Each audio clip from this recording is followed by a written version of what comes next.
The air returns to the cabin through a charcoal filter, which removes odors. The system collects solid waste in a semi-permeable bag, which retains liquids and solids, but allows air to flow through. Airflow directs the waste products to the bottom of the bag. The user seals the bag and transfers it to a vacuum dryer.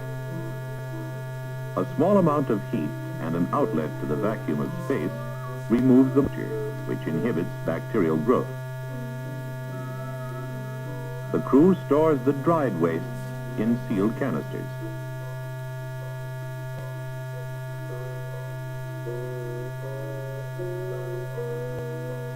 Personal hygiene is an essential element of normal living. Shaving, bathing, and keeping the hair neatly trimmed satisfy both a physical need for cleanliness and contribute to psychological well-being. The design of personal hygiene equipment must consider the zero-gravity environment and the possibility of contaminating the atmosphere.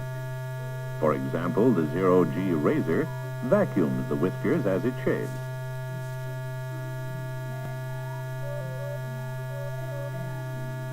For bathing, the sponge appears to be the most practical in terms of weight, power required, and as a means for solving the no-gravity problem.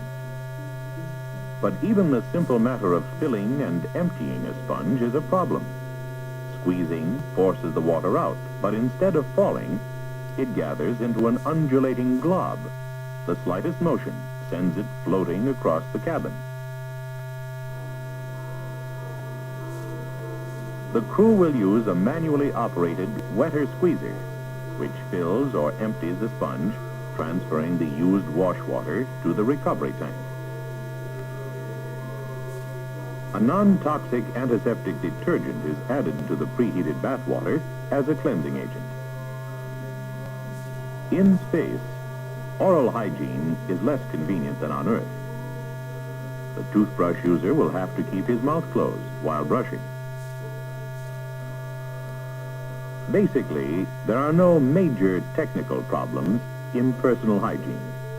However, it will undoubtedly require considerable effort on the part of the crew to adjust to new methods of doing many commonplace things in their new weightless world.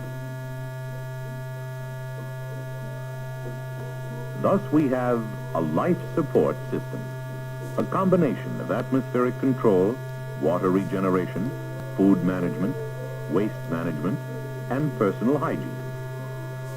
Superimposed over these is the requirement for a thermal control system, which keeps the total life support functions in a thermal balance. The life support system is a closely knit, highly integrated system, tied together with many common bonds, functioning in many respects like the human body it serves.